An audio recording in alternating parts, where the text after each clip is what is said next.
ಜೀನಾಗೆ ಸಂಪಾದಕತ್ವದಲ್ಲಿ ಜಿಎನ್ಎಸ್ news Sagar ಸುತ್ತದ ಆಚೆ ಈಚೆ ಮಂಗಳವಾರದ news ಅಪ್ಡೇಟ್ಗೆ ತಮಗೆ ಸ್ವಾಗತ.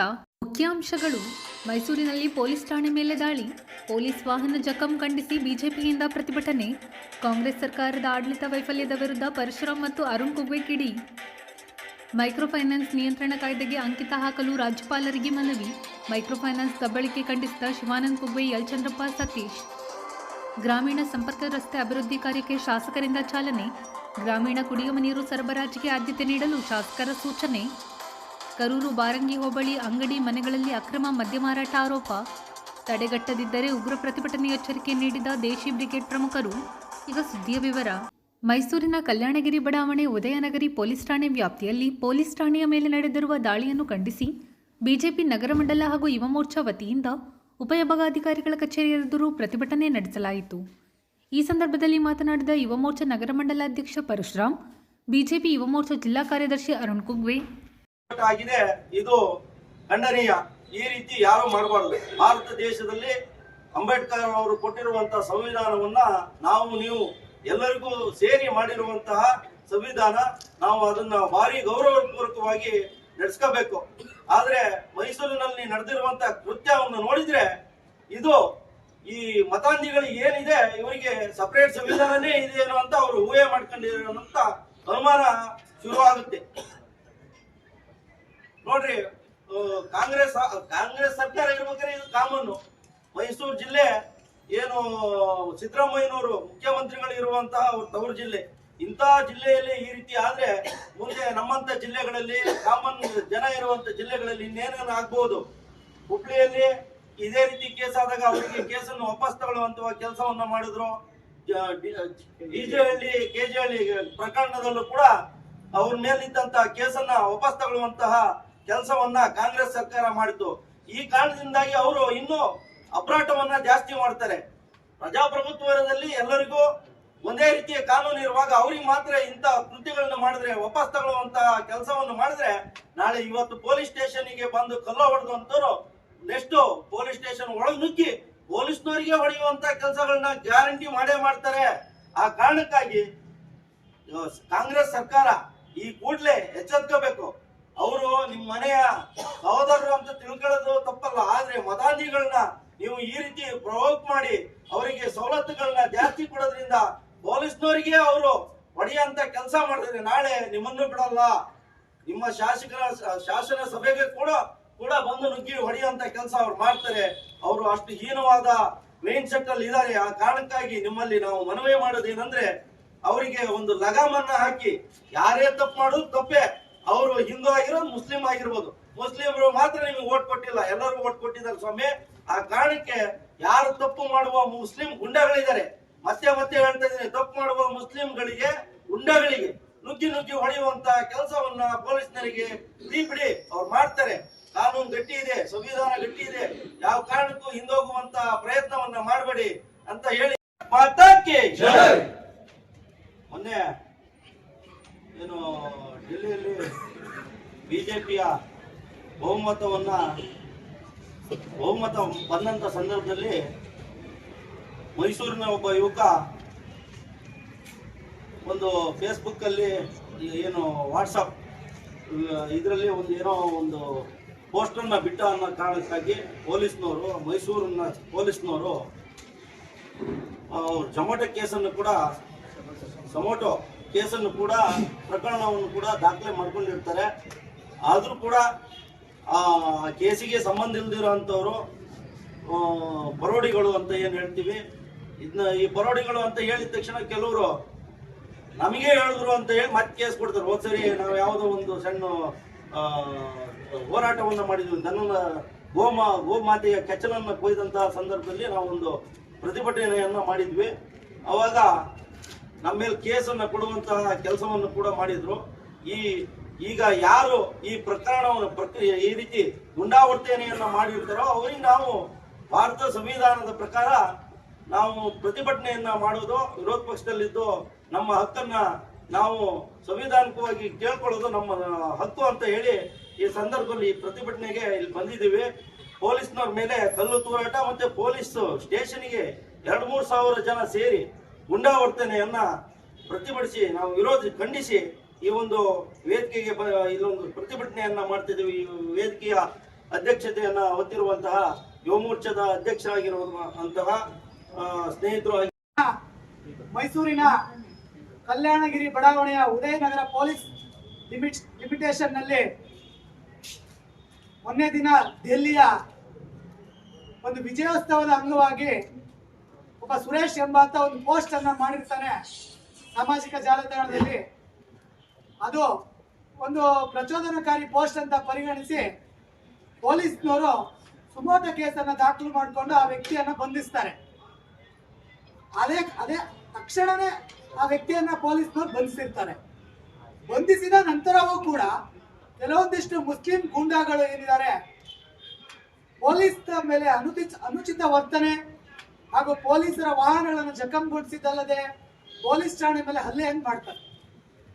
ಇದು ಒಂದು ಸಮಾಜಕ್ಕೆ ಶಾಂತಿಯನ್ನ ಕದಡುವಂತ ವ್ಯವಸ್ಥೆ. ಇದು ನಾರ್ಮಲ್, ಇದು ಕಾಂಗ್ರೆಸ್ ಸರ್ಕಾರದಲ್ಲಿ ನಾರ್ಮಲ್ ಆಗೋಗಿದೆ. ಅಂದ್ರೆ ನಾವು ಹೇಳಕ್ ಹೊರಟಿರೋದೇನಂದ್ರೆ ಆರಕ್ಷಕರನ್ನ ಸಮಾಜದ ರಕ್ಷಕರು ಅಂತ ನಾವೆಲ್ಲ ಪರಿಗಣನೆ ಮಾಡ್ಕೊಂಡಿದೀವಿ. ಆದ್ರೆ ಇಲ್ಲಿ ಏನಾಗಿದೆ ಅಂತಂದ್ರೆ ಆರಕ್ಷಕರಿಗೆ ರಕ್ಷಣೆ ಇಲ್ಲ. ಇನ್ನು ಸಾಮಾನ್ಯ ಜನರ ಪರಿಸ್ಥಿತಿ ಏನು ಅನ್ನೋದನ್ನ ನಾವೆಲ್ಲ ಸಾರ್ವಜನಿಕರು ಯೋಚನೆ ಮಾಡುವಂತ ಸ್ಥಿತಿಗೆ ನಾವೆಲ್ಲ ತಲುಪಿದೀವಿ.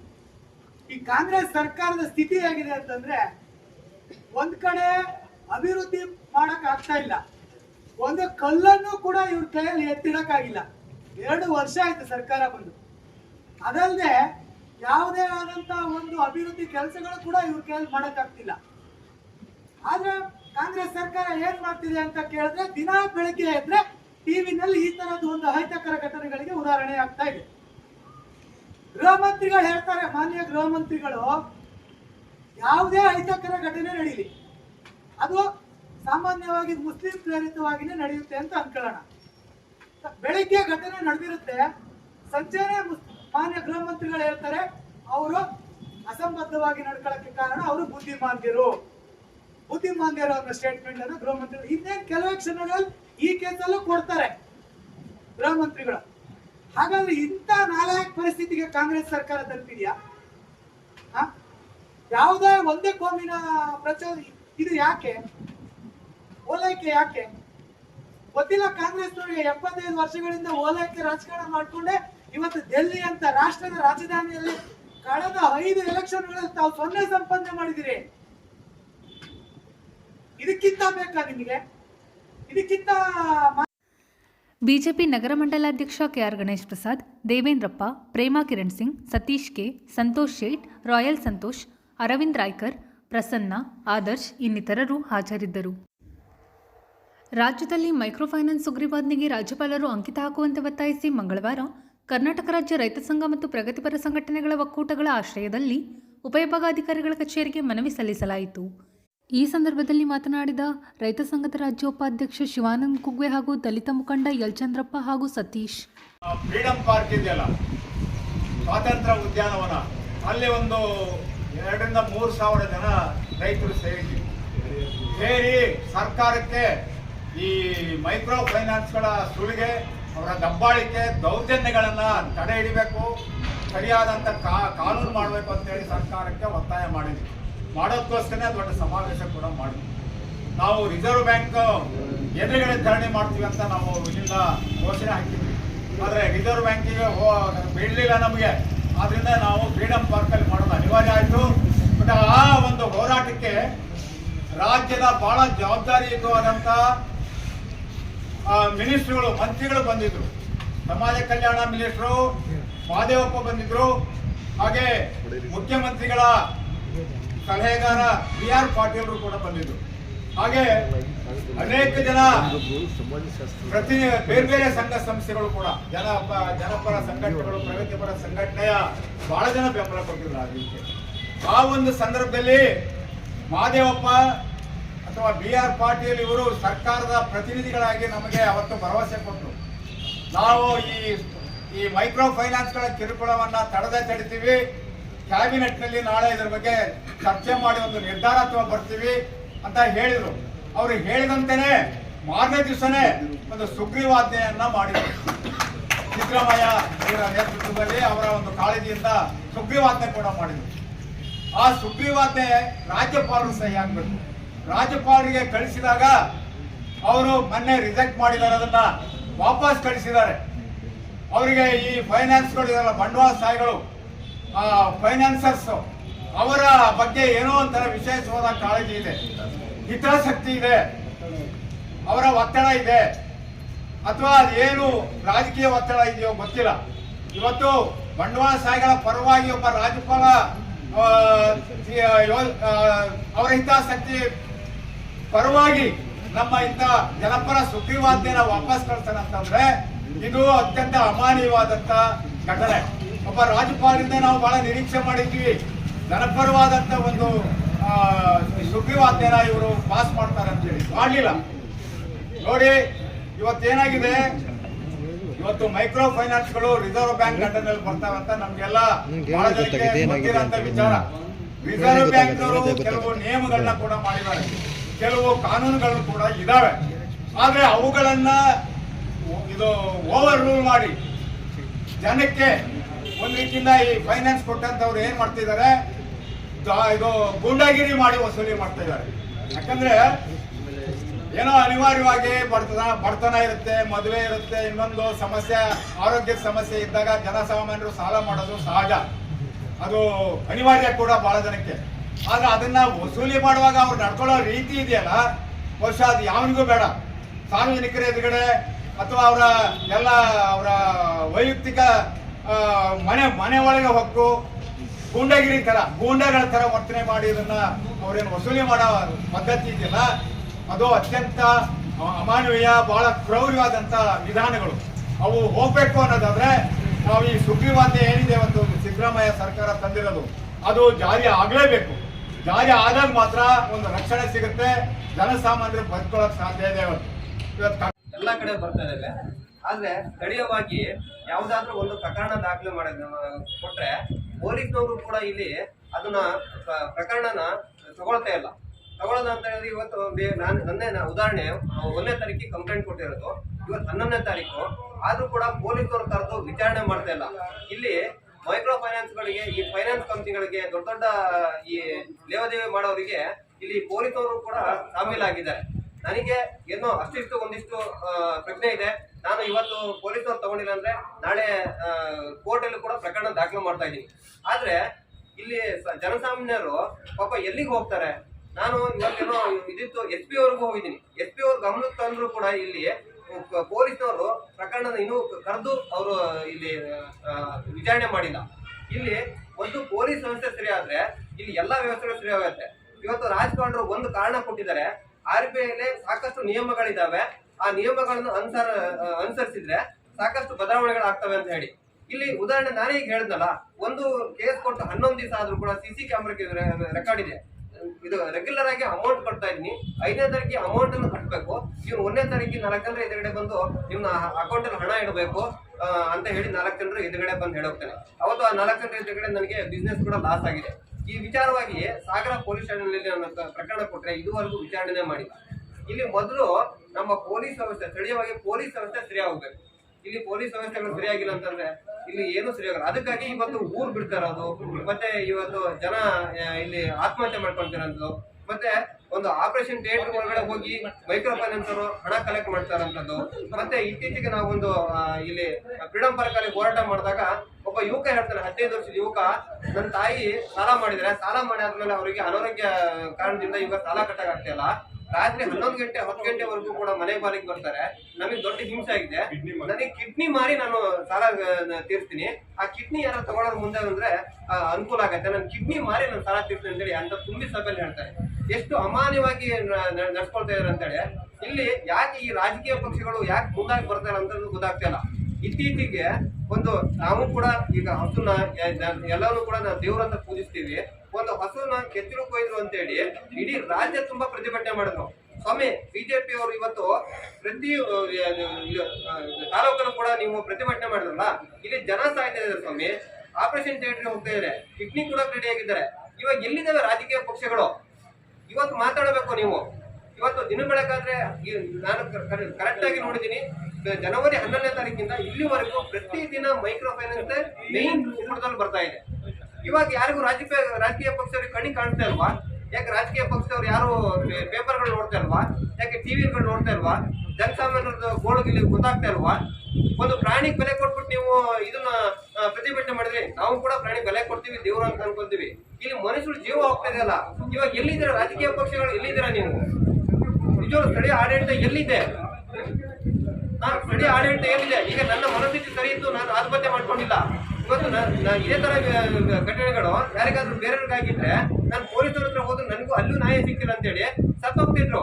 ಇತ್ತೀಚೆಗೆ ಕಲ್ಮನೆ ಗ್ರಾಮ ಪಂಚಾಯತಿಯಲ್ಲಿ ಒಬ್ಬ ಯುವಕ ಸತ್ತೋದ. ಆ ಯುವಕ ಸತ್ತೋದಾದ್ಮೇಲೆ ಅವ್ರ ಸಂಬಂಧಿಕರು ಕೂಡ ಸಾಕಷ್ಟು ಫೈನಾನ್ಸ್ ಕಂಪ್ನಿಗಳ ಹೆಸರು ಹೇಳಿದ್ರು. ಎಲ್ಲಿ ಕಾನೂನು ಕ್ರಮ ತಗೊಂಡಿದ್ರು ನೀವು? ಆ ಯುವಕ ಸತ್ತೋದ, ಅವನಿಗೆ 7-8 ಬ್ಯಾಂಕಲ್ಲಿ ಲೋನ್ ಕೊಟ್ಟಿದ್ರು, ಅದ್ರ ಬಗ್ಗೆ ಏನೂ ಕ್ರಮ ತಗೊಂಡಿಲ್ಲ. ನಿಜವಾಗ್ಲೂ ಇಲ್ಲಿ ರಾಜಕೀಯದ್ರು ಓಟ್ಗಳನ್ನು ಕೇಳಕ್ ಬರ್ತಾರೆ, ನಮಗೆ ರೈತರು ಬೆನ್ನೆಲುಬು ಅಂತಾರೆ, ಕೂಲಿ ಕಾರ್ಮಿಕರು ನಮ್ಗೆ ಬೆನ್ನೆಲುಬು ಅಂತಾರೆ. ಅದು ಬರೀ ಚುನಾವಣೆಗೆ ಮಾತ್ರ ಸೀಮಿತ ಆಗಿದೆ ಬಿಟ್ರೆ ಇಲ್ಲಿ ಜನಸಾಮಾನ್ಯರ ಇಲ್ಲಿ ಯಾರು ಕಷ್ಟಗಳನ್ನು ಕೇಳೋಕ್ಕೆ ರಾಜಕೀಯ ಪಕ್ಷರು ಯಾರೂ ಇಲ್ಲ. ಹಾಗಾಗಿ ದಯವಿಟ್ಟು ಜನಸಾಮಾನ್ಯರು ಎಲ್ಲರೂ ಕೂಡ ಸಂಘಟಿತರಾಗಿ ಇಂಥ ಕೆಟ್ಟ ಪರಿಸ್ಥಿತಿಯನ್ನ ಓಡಿಸೋದಕ್ಕಾಗಿ ಜನಸಾಮಾನ್ಯರು ಸಪೋರ್ಟ್ ಮಾಡ್ಬೇಕು ಅಂತ ಹೇಳಿ ನಾನು ಇಲ್ಲಿ ಮಾತಾಡ್ಲಿಕ್ಕೆ ಅವಕಾಶ ಮಾಡಿಕೊಟ್ಟಂತ ಎಲ್ಲರಿಗೂ ಕೂಡ ಹೊಂದಿಸ್ತಾ ಕಂಪ್ನಿಯಲ್ಲಿ ಕೆಲಸ ಮಾಡ್ತಕ್ಕಂಥವ್ರು ಅವರಿಗೆ ಮನುಷ್ಯತ್ವ ಇದೆಯೋ ಇಲ್ಲೋ ಅನ್ನೋ ಪ್ರಶ್ನೆ ಇಲ್ಲಿದೆ. ಅವರು ಅಲ್ಲಿ ಫೈನಾನ್ಸ್ ಅಲ್ಲಿ ಕೆಲಸ ಮಾಡಕ್ ಬಂದಿರ್ತಕ್ಕಂಥವ್ರು ಗುಂಡಾಗುಳಾಗಿ ಗುಂಡಾ ಪ್ರವೃತ್ತಿಯನ್ನ ಪ್ರದರ್ಶನ ಮಾಡ್ತಕ್ಕಂಥ, ಬಡವರನ್ನ ರಕ್ತ ಹೀರ್ತಕ್ಕಂಥ ಕೆಲಸಕ್ಕೆ ನೇಮಕ ಮಾಡಿರ್ತಕ್ಕಂಥದ್ದು ಈ ಮೈಕ್ರೋ ಫೈನಾನ್ಸ್. ಎಲ್ಲೋ ಒಂದ್ ಕಡೆ ಡೆಲ್ಲಿಯಲ್ಲಿ ಕೂತ್ಕೊಂಡು ಇಲ್ಲಿ ಸಾಗರ ತಾಲೂಕು ಅಥವಾ ಸೊರಬ ತಾಲೂಕು ಅಥವಾ ಹೊಸನಗರ ತಾಲೂಕಲ್ಲಿ ಆಟ ಆಡ್ತಕ್ಕಂಥ ಒಂದು ವ್ಯವಸ್ಥೆ ಇದೆ. ಇಲ್ಲಿ ನಾನೇ ನೋಡ್ದಂಗೆ ಈಗೆಲ್ಲರೂ ಹೇಳ್ದಾಗೆ ಇಲ್ಲಿ ಒಂದು ಸಮಸ್ಯೆ ಇದೆ. ಈ ರಾಜ್ಯ ಸರ್ಕಾರದ ಸಿದ್ದರಾಮಯ್ಯನವರು ಇಂಥ ತೀರ ಕನಿಷ್ಠ ಮಟ್ಟದ ಬಡ ಜನತೆ ಪರವಾಗಿ ಒಂದು ಸುಗ್ರೀವಾಜ್ಞೆಯನ್ನು ಹೊರಡಿಸ್ತಾರೆ. ಆಮೇಲೆ ಅದೇ ಸುಗ್ರೀವಾಜ್ಞೆನೇ ವಾಪಸ್ ಕಳಿಸ್ತಕ್ಕಂಥ ಒಬ್ಬ ಮಾರ್ವಾಡಿ ಶೈಲಿಯ ಉತ್ತರ ಭಾರತದ ಒಬ್ಬ ರಾಜ್ಯಪಾಲ ಈ ರಾಜ್ಯಕ್ಕೆ ಬಂದು ಅದನ್ನೇ ವಾಪಸ್ ಕಳಿಸ್ತಾರೆ. ವ್ಯತ್ಯಾಸ ಇಷ್ಟೇ ಇದೆ, ಒಬ್ಬನು ಉಳ್ಳೋನು ಒಬ್ಬನು ಇಲ್ದವನು ಪರಿಸ್ಥಿತಿ ಹೇಗಿರುತ್ತೆ ಅನ್ನೋದಕ್ಕೆ ನಮ್ಮ ಸಿದ್ದರಾಮಯ್ಯನವರು ಇಂದು ಕೂಡ ಅವರು ಮೊದಲನೇ ಬಾರಿ ಮುಖ್ಯಮಂತ್ರಿ ಆದಾಗ ಜನರ ಪರವಾಗಿ ಈ ಕೆಲಸ ಮಾಡಿದ್ರು, ಈಗಲೂ ಕೂಡ ಕೆಲಸ ಮಾಡ್ತಿದ್ದಾರೆ. ಆದ್ರಿಂದ ಈಗೇನು ತಾವಚಂದ್ರ ಗೆಹ್ಲೋಟ್ ಇದಾರಲ್ಲ, ಈ ಮೈಕ್ರೋ ಫೈನಾನ್ಸ್ ವಿರುದ್ಧ ಅವರು ಇರ್ಬೇಕು ಬಿಟ್ರೆ ಅವರ ಪಾತ್ರಿ ಹೋಗಿ ಇರ್ತಕ್ಕಂಥ ಕೆಲಸ ಮಾಡ್ಕೊಡ್ದು ಅನ್ನೋ ಮಾತನ್ನ ಈ ವೇದಿಕೆ ಮುಖಾಂತರ ಅವರಿಗೆ ಎಚ್ಚರಿಕೆ ನೀಡ್ತಕ್ಕಂಥ ಕೆಲಸ ನಾವು ಮಾಡ್ತೀವಿ. ಉದಾಹರಣೆ ಇಲ್ಲಿ ಅವತ್ ಮೊನ್ನೆ ನಾನು ಒಂದ್ 2 ಕಡೆ ಹೋಗಿದ್ದೆ. ಇಲ್ಲೇ ವಿನಾಯಕ್ ನಗರದಾಗ ಒಬ್ರು ಫೈನಾನ್ಸ್ ಕಂಪ್ನಿ ಇದೆ, ಸಂದೀಪ್ ಯಾರೋ ಅಲ್ಲ ಕಂಪ್ನಿಗೆ ಇದ್ರು ಅಂತ 12 ವರ್ಷ ಇದ್ವಿ ನಾವು ಇಲ್ಲಿ ಬಂದ್ವಿ ಅಂತ ಹೇಳಿದ್ರು. ಜಡ್ಡಿ ಮನೆ ಅಂತೇಳಿ ಒಂದು ಊರಿದೆ, ಅಲ್ಲಿ ಜಡ್ಡಿ ಮನೆ ಗುರುಗುಂಜಿ ಹತ್ರ ಇದೆ. ಆ ಊರಿನ ಒಬ್ಬ ಸಾಮಾನ್ಯ ವ್ಯಕ್ತಿ ಸರ್ ದುರ್ಗಪ್ಪ ಅಂತ ಬಂದಾರೆ. ನಾನು ಅವ್ರು ಕರ್ಕೊಂಡು ಹೋಗಿದ್ದೆ.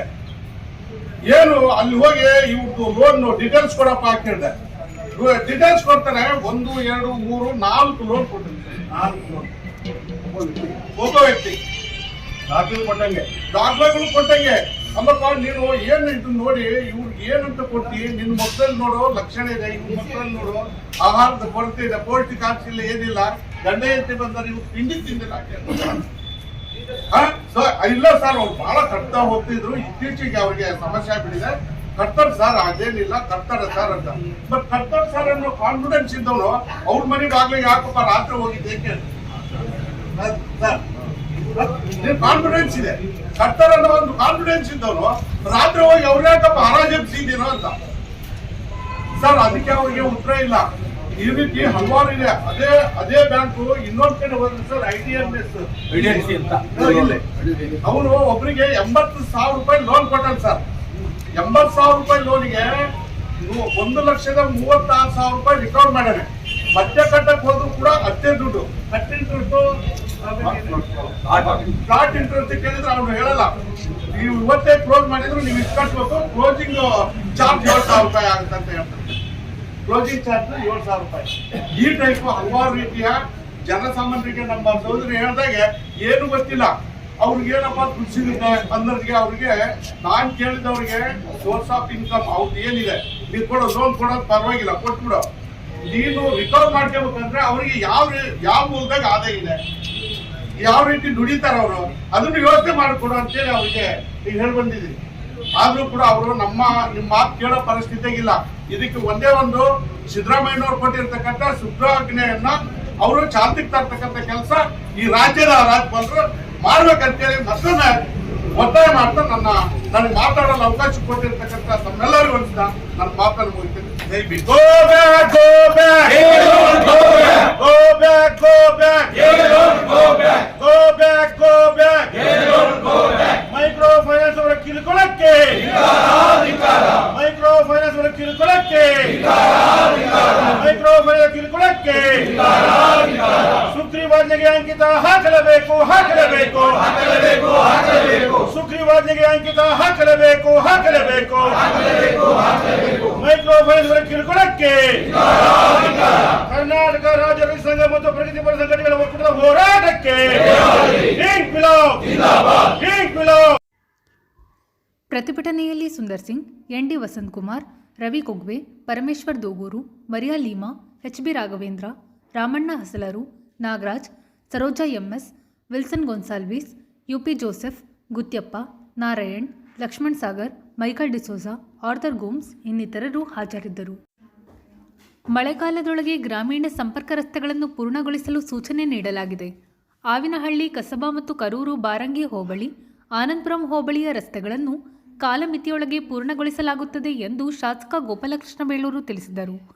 ಸಾಗರ ತಾಲೂಕಿನ ಕಲ್ಮನೆ ಗ್ರಾಮ ಪಂಚಾಯಿತಿ ವ್ಯಾಪ್ತಿಯಲ್ಲಿ ಸೋಮವಾರ ಜಿಲ್ಲಾ ಪಂಚಾಯತ್ ವತಿಯಿಂದ ಹಮ್ಮಿಕೊಳ್ಳಲಾಗಿದ್ದ ರಸ್ತೆ ನಿರ್ಮಾಣ ಕಾಮಗಾರಿಗಳಿಗೆ ಶಂಕುಸ್ಥಾಪನೆ ನೆರವೇರಿಸಿ ಅವರು ಮಾತನಾಡುತ್ತಿದ್ದರು. ಬಹಳ ದಿನದ ಒಂದು ನಮ್ಮ ಎಂತ ರಸ್ತೆ ಅದು ಎಳ್ಳಾರೆ ರಸ್ತೆ, ದರ್ಗಾದಿಂದ ಹಂಗೆ ಮುಂದಕ್ಕೆ ಹೋಗುವಂತ ರಸ್ತೆ ತುಂಬಾ ವರ್ಷದಿಂದ ಆಗಿಲ್ಲ ಅಂತ ಹೇಳಿ ಜನರ ಒತ್ತಡ ಇತ್ತು. ಅದಕ್ಕೀಗ ನಾವು 20 ಲಕ್ಷ ಕೊಟ್ಟಿದ್ದೆ, ಟೋಟಲ್ 35 ಲಕ್ಷ ರೂಪಾಯಿಗೆ ಪೂರ್ತಿ ಮಾಡಬೇಕು, ಫಸ್ಟಿಂದಲೇ ಮಾಡ್ಬೇಕಂತ ತೀರ್ಮಾನ ಮಾಡಿದ್ದೀವಿ. ಗೋಡನ್ನು ಆಗ ಇದ್ರವರೆಗೆ ಮಾಡೋ ತಿಮ್ಮಣ್ಣ ಕೆರೆವರೆಗೆ ಒಟ್ಟು 35 ಲಕ್ಷ ಅದನ್ನ ಬಿಡುಗಡೆ ಮಾಡಿಸ್ತಾ ಇದ್ದೀನಿ. ಅದ್ರ ಹಿಂದೆ ಕಂಬಳಿಕಪ್ಪದ ಹತ್ರ ಕಂಬಳಿಕಪ್ಪ ಟು RTO ಆಫೀಸಿಗೆ 30 ಲಕ್ಷ ರೂಪಾಯಿ ಬಿಡುಗಡೆ ಮಾಡಿದ್ದೀನಿ. ಆನಂತರ ಈಗ ಇಲ್ಲಿ ನಮ್ಮ ಇಕ್ಕೇರಿ ದೇವಸ್ಥಾನ ಹಿಂಭಾಗದಲ್ಲಿ ಅದಕ್ಕೆ 30 ಲಕ್ಷ ರೂಪಾಯಿ ಬಿಡುಗಡೆ 20 ಆಗಿದೆ, ಇನ್ನು ಅದಕ್ಕೆ 10 ಬೇಕು ಅಂತ ಹೇಳಿದ್ದೀನಿ. 30 ಲಕ್ಷ ರೂಪಾಯಿ ಬೇಕು ಅಂತ ಕೇಳಿದ್ದಾರೆ. ಇಲ್ಲಿ ಒಂದು 10 ಲಕ್ಷ ರೂಪಾಯಿ ಈಗ ಆಗಿದೆ. ಈಗ ಎರಡನೇ ಕಂತು ಈಗ ಈ ಭಾಗದಲ್ಲಿ ಕೆಲವು ರಸ್ತೆಗಳು ಯಾವುದಿದೆ ಅಂತ ಈಗ ನೋಡ್ತಾ ಇದ್ದೀವಿ. ಈಗ ಬಹಳ ಆಗದೆ ಇರುವಂತ ರಸ್ತೆಗಳು ಯಾವುದಿದಾವು ಅಂತವನ್ನ ಈಗ ಸೆಕೆಂಡ್ ಇದ್ರಲ್ಲಿ ತಗೊಳ್ತಾ ಇದ್ದೀನಿ. ಈಗ ಅಮೌಂಟ್ ಇದೆ, ನಮ್ಮ ಹತ್ರ ಅಮೌಂಟ್ ಬಂದಿದೆ, ಅದನ್ನ ತಗೊಂಡು ಆಧಾರದ ಮೇಲೆ ನೋಡ್ತೀವಿ. ಮತ್ತೆ ಸಂಪರ್ಕ ರಸ್ತೆ ಇದೆ ನಮ್ಮ ಹತ್ರ. ಈಗ ಸುಮಾರು 80 ಕಿಲೋಮೀಟರ್ ವಿಶೇಷ CMGSY ಮತ್ತು PMGSY ರಸ್ತೆ ಇದೆ. ಅದನ್ನು ಕೇಳ್ತಾ ಇದ್ದೀವಿ. ಈಗ ಸಂಪರ್ಕ ರಸ್ತೆ ಒಂದೂರಿಂದ ಒಂದೂರಿಗೆ ಸಂಪರ್ಕ ಕೊಡ್ಲಿಕ್ಕಾಗಿ ಅದನ್ನು ಸಹ ಈಗಾಗಲೇ ಸರ್ವೆ ಮಾಡ್ತಾ ಇದ್ದೀನಿ. ನಿಮ್ ಭಾಗದಲ್ಲಿ ಯಾವ್ದಾದ್ರು ಇದ್ರೆ ಈ ಭಾಗದಲ್ಲಿ ಸರ್ವೆ ಮಾಡಿಸ್ಕೊಡ್ತೀನಿ. ಸಂಪರ್ಕ ರಸ್ತೆ, ಸೇತುವೆನೂ ಕೊಡ್ಬೋದು. ಅದ್ರ ಜೊತೆಗೆ ರಸ್ತೆ, ಸೇತುವೆ ಕೊಡ್ಲಿಕ್ಕೆ ಅವಕಾಶ ಇದೆ. ನಿಮ್ ಗ್ರಾಮಸ್ಥರು ಅಥವಾ ಪಂಚಾಯತ್ಗಿಯರು ಯಾರಾದ್ರು ಇದ್ರೆ ನನಗೆ ಗಮನಕ್ಕೆ ಕೊಡ್ರಿ, ಅದನ್ನು ಸಂಪರ್ಕ ಮಾಡ್ಕೊಡ್ಬೋದು. ಅದೇನ್ ತೊಂದರೆ ಇಲ್ಲ. ಜಾಗ ಬಿಡ್ರಿ ಅವರಿಗೆ. ಹಾಗಾಗಿ ಇಡೀ ಎಲ್ಲಾ ಪಂಚಾಯತ್ಗೂ ಸಹ ಈಗಾಗಲೇ ಹತ್ತತ್ರ 1 ಕೋಟಿ ರೂಪಾಯಿ ಲೆಕ್ಕದಲ್ಲಿ ಈಗಾಗಲೇ ಎಲ್ಲ ಕಡೆ ಕೊಡ್ತಾ ಇದ್ದೀವಿ. ಯಾವುದು ರಸ್ತೆಗಳು ಆಗದೆ ಇರುವಂತ ಬ್ಯಾಲೆನ್ಸ್ ಇರುವಂತ ಮಾತ್ರ ಈಗ ಎಲ್ಲ ರಸ್ತೆಗಳಿಗೆ ಅವಕಾಶ ಕೊಡ್ತಾ ಇದ್ದೀವಿ. ಗ್ರಾಮೀಣ ಭಾಗದಲ್ಲಿ ರಸ್ತೆ ಕೊಡ್ಬೇಕಂತ ಇದೆ. ಈಗಾಗಲೇ ಮೊನ್ನೆ ಈ ಕಾಲ್ ಸಂಖ್ಯೆಗಳು ಬಹಳ ಅವಶ್ಯಕತೆ ಇದೆ ಈ ಭಾಗದಲ್ಲಿ. ಈ ಭಾಗ ಅಂದ್ರೆ ಈಗ ಇಲ್ಲಿ ಕಲ್ಮನೆ ಇರ್ಬೋದು, ತುಂಬ್ರಿ ಬ್ಯಾಕ್ವರ್ಡ್ ಇರ್ಬೋದು, ಕೋಗಾರು ಆ ಭಾಗದಲ್ಲಿ ಕಾಲ್ ಸಂಖ್ಯೆಗಳನ್ನ ಬಹಳ ಜನ ಕೇಳ್ತಾ ಇದ್ದಾರೆ. ಅಂದ್ರೆ ಸಂಪರ್ಕ ಸಿಗ್ತಾ ಇಲ್ಲ ಅವರಿಗೆಲ್ಲ. ಅದನ್ನ ಹಿಂದೆ ಶೃಂಗೇರಿಯಲ್ಲಿ ಒಂದು ಹೆಣ್ಣು ಮಗಳು ಜಾರಿ ನೀರಲ್ಲಿ ಕೊಚ್ಕೊಂಡು ಹೋದಾಗ ಅದ್ರ ಬಗ್ಗೆ ಗಮನ ಹರಿಸ್ಲಿಲ್ಲ, ಸ್ವಲ್ಪ ಕೊಟ್ಟರು, ಆನಂತರ ಅದು ಕೊಡ್ಲಿಕ್ಕಾಗಿಲ್ಲ. ಈಗ ನಾವು ಇಡೀ ತಾಲೂಕಿನ ಎಲ್ಲ ಸೇತುವೆಗಳಿಗೂ ಕೊಡಬೇಕು ಅನ್ನೋದು ತೀರ್ಮಾನ ಮಾಡಿದ್ದೀವಿ. ಎಷ್ಟು ಯಾರ್ಯಾರು ಎಲ್ಲೆಲ್ಲಿ ಕೇಳ್ತಾ ಇದ್ದಾರೆ ಸಂಪರ್ಕ ರಸ್ತೆಗಳಿಗೆ ಸೇತುವೆಗಳನ್ನ ಕೊಡ್ಬೇಕು ಅನ್ನೋದಕ್ಕೆ ಈಗಾಗಲೇ ನಾವು ಸಹ ಪ್ರಸ್ತಾಪನೆ ಮಾಡಿದ್ವಿ. ಮಾನ್ಯ ಉಪಮುಖ್ಯಮಂತ್ರಿಗಳು ಸಹ ಸುಮಾರು 75 ಕೋಟಿ ರೂಪಾಯಿ ಕೊಡ್ತೀನಿ ಅಂತ ಹೇಳಿದ್ದಾರೆ. ಒಂದು 75 ಕೋಟಿ ಬಂದ್ರೆ ಇಡೀ ನಮ್ಮ ತಾಲೂಕಿನ ಎಲ್ಲ ಕಾಲ್ ಸಂಖ್ಯೆಗಳು ಮುಕ್ತಾಯ ಆಗ್ತಾವನ್ನೋ ನನ್ನ ಒಂದು ಉದ್ದೇಶ ಇದೆ. ಆ ರೀತಿ ತಗೊಂಡಿದ್ದೀವಿ ನಾವೀಗ. ಆಮೇಲೆ PMJ ಇದು JJM ಅನ್ನ ಈಗಾಗಲೇ ಕೆಲವು ಕಡೆ ಟೆಂಡರ್ ಹಿಡಿದಾರೆ, ಕೆಲವು ಕಡೆ ಮಾಡಲಿಲ್ಲ, ಕೆಲವು ಕಡೆ ಅರ್ಧದಲ್ಲಿ ನಿಲ್ಲಿಸಿದ್ದಾರೆ, ಕೆಲವು ಕಡೆ ಟ್ಯಾಂಕ್ ಆಗಿದೆ, ಕೆಲವು ಕಡೆ ಸ್ವಲ್ಪ ಸಮಸ್ಯೆಗಳನ್ನ ಕೆಲವು ತಂದಿದ್ದಾರೆ. ನಾನು ಗ್ರಾಮ ಪಂಚಾಯತ್ ಎಲ್ಲ ಸದಸ್ಯರಿಗೂ ಬಂದಾಗೆಲ್ಲ ಹೇಳಿದ್ದೀನಿ, ನೀವು ನಿಮ್ಮ ಏರಿಯಾದಲ್ಲಿ ನೀವು ನೋಡಬೇಕು, ಯಾರಿಗೂ ಸಂಪರ್ಕವನ್ನು ಮಿಸ್ ಮಾಡೋದು ಬೇಡ, ಪ್ರತಿಯೊಬ್ಬರಿಗೂ ಕೊಡಿಸಿ ಅಂತ ಹೇಳಿದ್ದೀವಿ.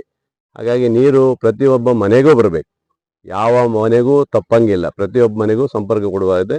ಒಂದು ವೇಳೆ ಬಿಟ್ಟು ಹೋದರೆ ಅವರಿಗೆ ನೆಕ್ಸ್ಟ್ ಸಂಪರ್ಕ ಕೊಡ್ಲಿಕ್ಕೆ ಅವಕಾಶ ಇದೆ, ದುಡ್ಡಿದೆ, ಈಗ ದುಡ್ಡು ಮತ್ತೆ ಕೊಡ್ತಾರೆ, ಸೆಕೆಂಡ್ ಹಂತದಲ್ಲೂ ಕೊಡ್ಲಿಕ್ಕೆ ಅವಕಾಶ ಇದೆ. ಒಟ್ಟಿನಲ್ಲಿ 24 ಗಂಟೆ ಒಬ್ಬ ಮನುಷ್ಯನಿಗೆ ಏನು ಕೊಡಬೇಕದು ಈಗಾಗಲೇ ಸರ್ಕಾರ ದುಡ್ಡು ಕೊಟ್ಟಿದೆ, ಕೇಂದ್ರ ಮತ್ತು ರಾಜ್ಯ ಸರ್ಕಾರದ ಯೋಜನೆ ದುಡ್ಡು ಕೊಟ್ಟಿದ್ದಾರೆ. ಅದನ್ನು ನಾವು ಈ ಪಂಚಾಯತಿಲಿ ಏನಂತ ಗೊತ್ತಿಲ್ಲ, ಬರ್ತೀನಿ, ನಾನು ನೋಡಿಲ್ಲ ಇನ್ನು. ಎಲ್ಲ ಪಂಚಾಯತ್ಗೂ ಭೇಟಿ ಕೊಟ್ಟು ಅಧಿಕಾರಿಗಳ ಜೊತೆ ಚರ್ಚೆ ಮಾಡಿ ಏನನ್ನು ಮುಂದಿನ ಕ್ರಮ ತಗೊಳ್ತೀನಿ. ಒಂದು ವೇಳೆ ಮಾಡಿಲ್ಲ ಅಂದರೆ ಅವ್ರ ಮೇಲೆ ಆ್ಯಕ್ಷನ್ ತಗೊಳ್ತೀನಿ. ಈ ಸಂದರ್ಭದಲ್ಲಿ ಕಲಸೆ ಚಂದ್ರಪ್ಪ, ಕಬೀರ್ ಚಿಪ್ಲಿ, ಉಷಾ, ಮಧುಮಾಲತಿ, ಸೈಯದ್ ಜಾಕಿರ್, ನಾಗರಾಜ್ ಇನ್ನಿತರರು ಹಾಜರಿದ್ದರು. ಸಾಗರ ತಾಲೂಕಿನಲ್ಲಿ ಅಕ್ರಮ ಮದ್ಯ ಮಾರಾಟ ವಿಪರೀತವಾಗಿದ್ದು, ಗ್ರಾಮೀಣ ಭಾಗದಲ್ಲಿ ಯುವಜನರನ್ನು ಕುಡಿತಕ್ಕೆ ದಾಸರನ್ನಾಗಿ ಮಾಡಲಾಗುತ್ತಿದೆ. ಅಕ್ರಮ ಮದ್ಯ ಮಾರಾಟ ತಡೆಹಿಡಿಯಲು ತಾಲೂಕು ಆಡಳಿತ ಸಂಪೂರ್ಣ ವಿಫಲವಾಗಿದೆ ಎಂದು ದೇಶಿ ಸೇವಾ ಬ್ರಿಗೇಡ್ನ ಶ್ರೀಧರ್ ಮೂರ್ತಿ ತಿಳಿಸಿದರು. ಮಂಗಳವಾರ ಸುದ್ದಿಗೋಷ್ಠಿಯಲ್ಲಿ ಮಾತನಾಡಿದ ಅವರು, ಏನು ಸ್ಥಿತಿ ಬಂದು ನಿಂತಿದೆ ಆ ಎಲ್ಲ ವಿಚಾರವನ್ನು ನಾವು ಇವತ್ತು ನಮ್ಮ ಸಾಗರದ ಆಡಳಿತ ವ್ಯವಸ್ಥೆ ಇದನ್ನು ತಡೆಯುವಲ್ಲಿ ವಿಫಲ ಆಗಿದೆ ಅಂತ ನಾವು ಭಾವಿಸಿಕೊಂಡು ಜಿಲ್ಲಾಧಿಕಾರಿಗಳ ಗಮನಕ್ಕೆ ಮತ್ತು ರಾಜ್ಯ ಸರ್ಕಾರದ ಗಮನಕ್ಕೆ ಇದನ್ನು ನಾವು ತರುವಂತ ಪ್ರಯತ್ನವನ್ನ ನಮ್ಮ ದೇಶಿ ಸೇವಾ ಬ್ರಿಗೇಡಿನ ಸುಡಳ್ಳಿ ಶಾಖೆ ಘಟಕದ ಏನು ಪದಾಧಿಕಾರಿಗಳು ಮತ್ತೆ ಎಲ್ಲ ನಮ್ಮ ಅಧ್ಯಕ್ಷರಾದಿಯಾಗಿ ಬಂದಂತವ್ರು ಇದ್ದಾರೆ, ಈ ಮುಖಾಂತರ ನಾವು ಇವತ್ತು ಈ ಒಂದು ಗಮನವನ್ನು ಹರಿಸಲಿಕ್ಕೆ ಪ್ರಯತ್ನ ಪಡ್ತಾ ಇದ್ದೇವೆ. ಒಂದು ವೇಳೆ ಈ ಅಕ್ರಮ ಮದ್ಯ ವ್ಯಾಪಾರ ವ್ಯವಹಾರ ನಿಲ್ಲದೆ ಹೋದಲ್ಲಿ ನಾವು ಈ ಮುಂದಿನ ದಿನಗಳಲ್ಲಿ ಆ ಭಾಗದ ವಿದ್ಯಾರ್ಥಿಗಳು, ಪೋಷಕರು, ಮಹಿಳೆಯರು, ಮಹಿಳಾ ಸಂಘಟನೆಗಳ ಮುಖಾಂತರ ನಾವೊಂದು ಬೃಹತ್ತಾದ ಹೋರಾಟವನ್ನೇ ಮಾಡಿ ರಾಜ್ಯದ ಮುಖ್ಯಮಂತ್ರಿಗಳ ಗಮನವನ್ನು ಸೆಳೆದು ಈ ಅಕ್ರಮ ಮದ್ಯ ವ್ಯಾಪಾರವನ್ನು ನಿಲ್ಲಿಸುವ ಪ್ರಯತ್ನ ಮಾಡುವಂತ ಅನಿವಾರ್ಯ ಪರಿಸ್ಥಿತಿ ನಮಗೆ ಬರ್ತದೆ ಅಂತ ಇವತ್ತು ನಾವು ಇದನ್ನ ಸಾಗರದ ಆಡಳಿತ ವ್ಯವಸ್ಥೆಗೆ ತಿಳಿಸ್ತಾ ಇದ್ದೀವಿ. ಸಾಗರದ ಈ ನಾಡಿನ ಪ್ರಜ್ಞಾವಂತರಿಂದ ಅನಿಸಿಕೊಂಡಿರುವಂತಹ ಈ ನಮ್ಮ ಸಾಗರ ಭಾಗದಲ್ಲಿ ಇತ್ತೀಚಿನ ದಿನಗಳಿಂದ ವಿಪರೀತವಾಗಿ ಸಾಗರದ ಗ್ರಾಮಾಂತರ ಭಾಗದಲ್ಲಿ ಏನು ನಮ್ಮ ಅಧ್ಯಕ್ಷರು ಸುರಳ್ಳಿ ಶಾಖೆ ಅವರು ಹೇಳಿದ ಹಾಗೆ ಅಕ್ರಮ ಮದ್ಯ ಮಾರಾಟದಿಂದ ವಿದ್ಯಾರ್ಥಿಗಳಿಗೂ, ಗ್ರಾಮಸ್ಥರಿಗೂ, ಮಹಿಳೆಯರಿಗೂ ಬಹಳಷ್ಟು ರೀತಿಯ ಸಮಸ್ಯೆಗಳು ಉದ್ಭವಿಸಿದ್ದು, ಈ ನಿಟ್ಟಿನಲ್ಲಿ ಅತಿ ಮುಖ್ಯವಾದ ಒಂದು ವಿಚಾರವನ್ನ ನಾವು ಇವತ್ತು ತರಲಿಕ್ಕೆ ಸಾರ್ವಜನಿಕವಾಗಿ ಬಂದಂಥದ್ದು, ಈಗಾಗಲೇ ಕುದ್ರೂರು ಗ್ರಾಮ ಪಂಚಾಯಿತಿಯವರು ಹಾಗೂ ಚನ್ನಗೊಂಡ ಗ್ರಾಮ ಪಂಚಾಯಿತಿಯವರು ಆ ಭಾಗದಲ್ಲಿ ನಡೀತಿರುವಂತಹ ಅಕ್ರಮ ಮದ್ಯ ಮಾರಾಟದಿಂದ, ಅದರಲ್ಲೂ ಬಹು ಮುಖ್ಯವಾಗಿ ಅಂಗಡಿ ಮುಂಗಟ್ಟುಗಳಲ್ಲಿ ಮತ್ತು ಮನೆಗಳಲ್ಲೂ ಸಹಿತ ಇವತ್ತು ಮದ್ಯವನ್ನ ಸ್ಟಾಕ್ ಮಾಡಿಕೊಂಡು ಅದನ್ನ ಮಾರುವಂತ ಏನು ವ್ಯವಸ್ಥೆ ಮಾಡ್ತಾ ಇದ್ದಾರೆ, ಅದರಿಂದ ಆಗ್ತಿರುವಂತಹ ಸಮಸ್ಯೆಗಳ ವಿಚಾರವನ್ನ ಸಂಬಂಧಪಟ್ಟ ಅಬಕಾರಿ ಇಲಾಖೆಗೆ ಈಗಾಗಲೇ ಮಾಹಿತಿಯನ್ನು ಕೊಟ್ಟು ಗ್ರಾಮ ಸಭೆಯಲ್ಲಿ ನಡವಳಿಕೆಯನ್ನು ಮಾಡಿಕೊಂಡು ಆ ಮುಖಾಂತರ ಅಧಿಕಾರಿಗಳ ಗಮನಕ್ಕೆ ತಂದರೂ ಸಹಿತ ಯಾವುದೇ ರೀತಿಯ ಒಂದು ಎಗ್ಗು ಸಿಗ್ಗಿಲ್ಲದೆ, ಅಡೆತಡೆಗಳಿಲ್ಲದೆ ಪ್ರತಿ ದಿವಸಗಳಲ್ಲೂ ಮದ್ಯ ಮಾರಾಟದ ಅಕ್ರಮ ಮದ್ಯ ಮಾರಾಟದ ವಿಚಾರ ಬೆಳೀತಾ ಬಂದಿರುವಂತದ್ದನ್ನು ಗಮನಿಸಿ ಆ ಭಾಗದಲ್ಲಿರುವಂತಹ ಬಹಳಷ್ಟು ಸ್ತ್ರೀಯರು, ಮಹಿಳಾ ಸಂಘಟನೆಯವರು, ವಿದ್ಯಾರ್ಥಿಗಳ ಪೋಷಕರು, ಗ್ರಾಮ ಪಂಚಾಯಿತಿಯ ಸದಸ್ಯರುಗಳು, ಅಧ್ಯಕ್ಷರುಗಳು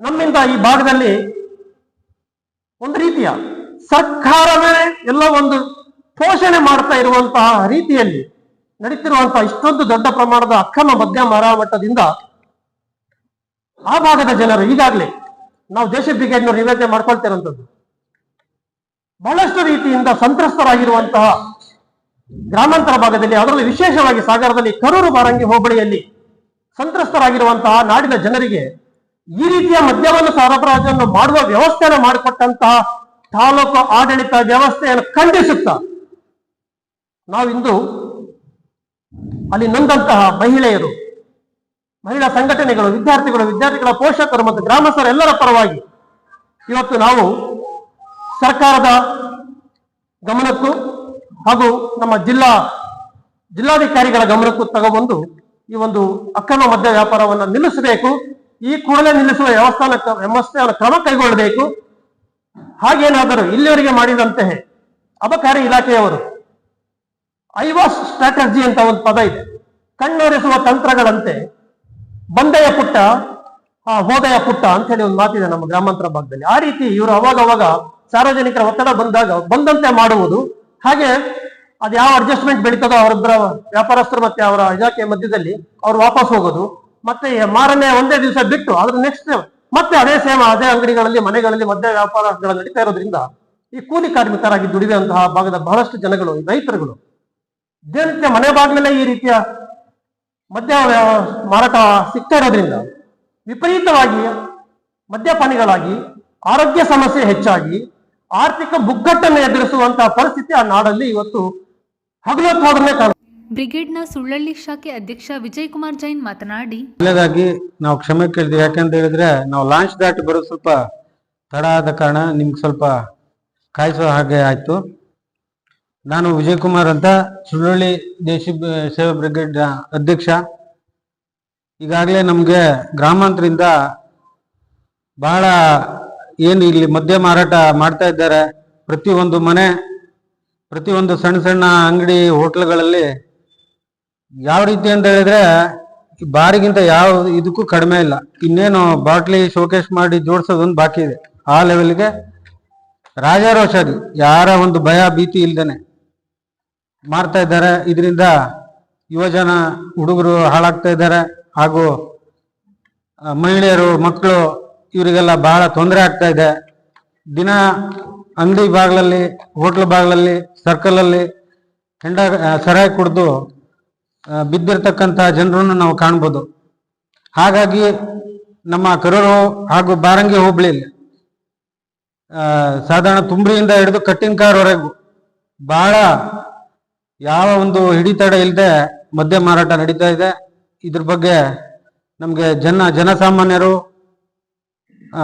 ಇದರಿಂದ ತೊಂದರೆ ಆಗ್ತಾ ಇದೆ ಅಂತ ದೇಶಿ ಬ್ರಿಗೇಡಿಗೆ ಹೇಳಿದಾಗ ನಾವು ಸಹ ಇದ್ರ ಜೊತೆಗೆ ಇರ್ತೀವಿ, ಈ ಒಂದು ಹೋರಾಟದಲ್ಲಿ ನಾವು ಪಾಲ್ಗೊಳ್ತೀವಿ ಅಂತ ಹೇಳಿ ಇವತ್ತು ಸಾಗರಕ್ಕೆ ಬಂದಿದ್ದೀವಿ. ನಮ್ಮ ಶ್ರೀಧರ್ ಮೂರ್ತಿಯವರ ಒಂದು ನೇತೃತ್ವದಲ್ಲಿ ಇವತ್ತು ನಾವು AC ಅವರಿಗೆ ಮನವಿ ಕೊಡೋ ಹಂತದಲ್ಲಿದ್ದೀವಿ. ಇದು ಅನಿವಾರ್ಯ ಆಗಿದೆ. ಸಂಬಂಧಪಟ್ಟ ಇಲಾಖೆ ಇದ್ರ ಬಗ್ಗೆ ಸೂಕ್ತ ಕ್ರಮ ತಗೊಳ್ಬೇಕು ಅಂತ ಹೇಳಿ ನಾವು ಹಕ್ಕೊತ್ತಾಯ ಮಾಡ್ತಾ ಇದ್ದೀವಿ. ನಮ್ಮ ಗ್ರಾಮಸ್ಥರ ಪರವಾಗಿ ಹಾಗೂ ನಮ್ಮೆಲ್ಲ ದೇಶಿ ಬ್ರಿಗೇಡ್ನ ಪದಾಧಿಕಾರಿಗಳು ಹಾಗೂ ಸದಸ್ಯರು ಸಹ ಇವತ್ತು ನಮ್ಮ ಜೊತೆ ಬಂದಿದ್ದಾರೆ. ಇಷ್ಟು ಹೇಳಿ ನನ್ನ ಗೋಷ್ಠಿಯಲ್ಲಿ ಡಾಕ್ಟರ್ ರಾಜು ವಿ, ಸುರೇಶ್, ಕಿರಣ್, ಪದ್ಮರಾಜ್, ಸದಾಶಿವ, ನಾಗರಾಜ್, ಬಂಗಾರಪ್ಪ, ಕೋದಂಡ, ರವಿಕುಮಾರ್, ರಾಜು ಇನ್ನಿತರರು ಹಾಜರಿದ್ದರು. ಇದು ಮಂಗಳವಾರದ ಸಮಗ್ರ ಸುದ್ದಿ. ನಿರಂತರ ಸುದ್ದಿಗಾಗಿ ನೋಡ್ತಾ ಇರಿ GNS ನ್ಯೂಸ್. ನಮಸ್ಕಾರ.